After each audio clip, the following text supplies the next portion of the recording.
gods bore silent witness. And there was no turning back. The whites surged toward them, mindless and unrelenting. Jon met them head-on, steel flashing as he carved through rotting flesh and brittle bone. Each swing of the blade felt effortless, as though the weapon itself sought out the dead, burning through them like a knife through butter. But the whites were endless, clawing, grasping, desperate to reach Daenerys. Behind him, she worked quickly, forcing herself to consume the ashes, choking them down between gasping breaths. The taste was bitter, acrid, like swallowing fire and grief itself.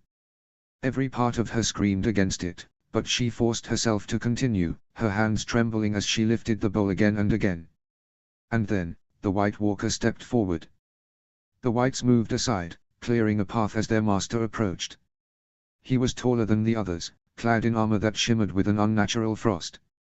In his hands, he held an ice-forged blade, sharp as the winds beyond the wall. Jon barely had time to shift his stance before the White Walker struck. The clash of their blades sent a shockwave through the crypt, the impact vibrating up Jon's arms. The creature was impossibly strong, its movements precise, each strike meant to break him, to end him. Jon fought with everything he had, his body screaming in protest. He was no longer just fighting for survival, he was fighting to give Daenerys the time she needed. He parried and dodged, slicing through the whites that still tried to press forward, all while deflecting the White Walker's relentless assault. Daenerys coughed, her lips stained with ash, but she did not stop. She tipped the bowl once more, swallowing the last of what remained. Then, voice shaking but strong, she began to speak. I, Daenerys Targaryen, do offer my child as sacrifice. Jon faltered, his attention snapping toward her for the briefest of moments. It was all the White Walker needed. Cold steel slashed across Jon's side, cutting deep. He buckled, his knees hitting the stone floor with a crack. Daenerys gasped, her hands frozen mid-air, horror flooding her features. Keep going. Jon gritted out, tightening his grip on Lightbringer as he swung at his foe. The blade struck true, cutting deep into the White Walker's side, yet, unlike the whites, it did not fall immediately. The creature barely reacted, its chilling blue eyes locking onto Jon as it raised its sword again. Daenerys forced herself to move, forced herself to keep speaking. I, Daenerys Targaryen, do offer my child as sacrifice to the old gods, she said, each word carving itself into her soul. I give his life so the dead may not rise again. The crypt seemed to hum with power, the very air shifting around them. Jon gritted his teeth and lifted Lightbringer once more. He met the White Walker's attack, their blades colliding in a shower of sparks and frost. With a final, desperate effort, he drove his sword deep into the creature's chest. For a heartbeat, nothing happened. Then, the White Walker let out a soundless scream as its form fractured, ice spreading like veins of shattered glass. It exploded into nothingness, shards scattering across the crypt floor. At the same moment, every white collapsed where they stood, their twisted forms crumbling into lifeless husks. Jon Snow fell with the dead, his body crumpling to the cold stone floor as though the very life had been drained from him. Daenerys barely registered the moment before pain crashed over her like a tidal wave. It wasn't from a wound, not from any sword or blade, but from within, something deeper, something more final. She gasped, a raw, broken sound tearing from her throat as she felt it. Felt him. The child inside her, the life she had offered to the old gods, fading away. She clutched her stomach, a sob escaping her lips as grief and agony threatened to bring her down beside Jon. But she refused to fall. She refused to let this be the end. Help him, she cried, her voice raw, desperate, echoing through the crypt. There was no one left to answer her. Only the dead. Her hands shook as she reached for Jon, struggling to move him. He was heavy, all muscle and armor, his body limp and unresponsive. Her strength was failing her, but she gritted her teeth and pressed on, hooking her arms beneath his and dragging him inch by inch toward the stairs. Every movement sent pain lancing through her, her body screaming in protest, but she did not stop. She could not. The weight of what they had done bore down on her shoulders, but she pushed forward, step by step, dragging Jon's unconscious form up the stairway. The crypts were littered with the bodies of the fallen, some fresh, men who had died mere hours ago, their faces still twisted in their final moments. Others were ancient, crumbling corpses of long-dead kings and lords, their rest disturbed for this final battle. The air reeked of death, of smoke and blood and old decay, but Daenerys did not stop. The moment she reached the top, she felt the cold air hit her skin, fresh and sharp like a blade. The snow was falling, soft and silent, as if the storm itself had quieted in morning. She pulled Jon out into the open courtyard, collapsing beside him in the snow, her breath ragged. His blood seeped into the snow beneath them, staining it red. "Help!" she screamed again, her voice barely holding together. Footsteps thundered toward her, soldiers still battered from the battle, their faces hollow with exhaustion. They surrounded them in moments. And then she saw him. Robb. His armor was splattered with blood, his sword still in hand, but his blue eyes went wide the moment he saw Jon lying in the snow. "Help him!" Daenerys begged, her voice cracking. Robb didn't hesitate. "Get him inside. Now." The soldiers lifted Jon with careful but urgent hands, hauling him toward the great hall. Daenerys forced herself to rise, stumbling as she tried to follow, every limb trembling with pain and exhaustion. At the edge of her vision, something pulled Daenerys' gaze, cutting through the chaos and the grief that already threatened to consume her. Meera Reed. She lay motionless at the top of the stairs leading to the crypts, her spear still gripped in her hand, her body frozen in a warrior's last stand. Even in death, there was defiance in her features, as though she had fought until her final breath, refusing to yield. She had been their shield, their last barrier between survival and the darkness that had threatened to swallow them whole. Daenerys' throat tightened. A fresh wave of grief crashed over her, but there was no time to mourn. Not now. Not yet. She turned away and forced herself forward, stumbling after the others as they carried Jon into the great hall. The room was dimly lit, the flickering fire casting long, wavering shadows on the walls. It was quieter now, the sounds of battle above had faded. They laid Jon down on a bench, his breathing shallow, his skin pale as the snow outside. Blood seeped from his wound, staining his furs, pooling beneath him. Roslyn moved quickly, her hands steady despite the tension that gripped the room. She pressed her fingers gently to his pulse, her expression unreadable as she examined the wound. Then, slowly, she stepped back. She didn't need to say anything. The look in her eyes said it all. "No," Daenerys' voice broke. "No, you cannot give up on him." She pushed forward, shoving past Roslyn and grabbing a strip of bandages, pressing them desperately against his wound. Her hands were slick with his blood, trembling as she tried to stop the life from spilling out of him. "You can't leave me," she whispered, her voice frantic. "You promised." Jon's eyelids fluttered, his breathing barely there. "Dany," his voice was no more than a whisper, weak and fading. "No, you can't," she choked out, pressing harder, willing him to stay. "We can bring you back. You've done it before, we'll do it again. I know a red priestess in Meereen, I'll find her." His lips twitched, just slightly, as if he wanted to smile but no longer had the strength. "Dany," he rasped again, "I told you once. I wasn't brought back to die of old age, with the woman I love." Tears blurred her vision. "But I can't lose you both." Jon's fingers twitched slightly, as if he was trying to reach for her, but he no longer had the strength. His gaze softened, the storm in his grey eyes settling into something gentler, something at peace. "Despite everything, love. I'm so glad the gods dragged me back from hell for you," he murmured, his voice barely more than a breath. And then, just like that, the light faded from his eyes. Daenerys felt it the moment he was gone. A sound tore from her throat, raw and broken, her body folding over his as a sob ripped through her. She clung to him, to the warmth that was already beginning to fade from his skin, to the impossible hope that if she just held on tightly enough, he might somehow stay. The hall was silent. No one dared to speak. The great Daenerys Targaryen, the woman who had survived fire and war, who had conquered cities and toppled tyrants, wept openly, unashamedly, for the man she loved. Chapter 74, Roslyn XXII. Chapter text. Roslyn XXII. The days after the battle blurred together in an endless cycle of grief, exhaustion, and duty. The north had been reclaimed, but at a terrible cost. It took them days to clear the keep and the battlefield of the bodies. There were so many of them, some ancient, their bones long decayed, remnants of warriors who had died centuries ago and been raised again for this final horror. Others were fresh, men and women who had fought by their sides, who had bled and died believing in the living's last stand. They made the decision to burn them all. Even though they knew the dead would not rise again, no one was willing to take the chance. The fear of what had once been still clung to them, an instinct now burned into their souls. Rosalind worked alongside the others, her hands raw from labor, her lungs filled with the acrid scent of smoke and rot. She tried not to look too closely at the faces. It was easier to see them as bodies, not as people she had once known. But sometimes, she caught sight of familiar armor, a sigil she recognized, a hand that had once held hers in passing conversation. And in those moments, the weight of it all nearly crushed her.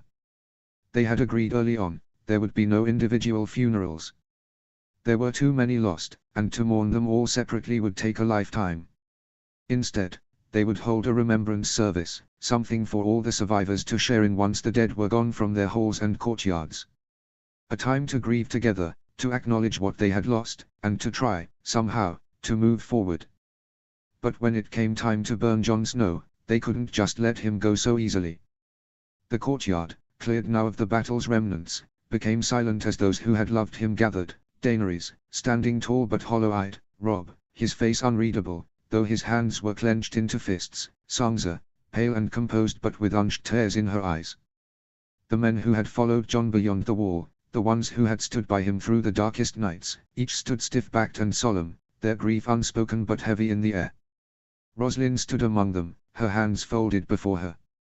She had not known Jon as long as some, but she had known him well enough. Well enough to see how much he had meant to those around him, how much he had been willing to sacrifice. She thought of the way Daenerys had fought to save him, the desperation in her voice as she pleaded for someone, anyone, to help.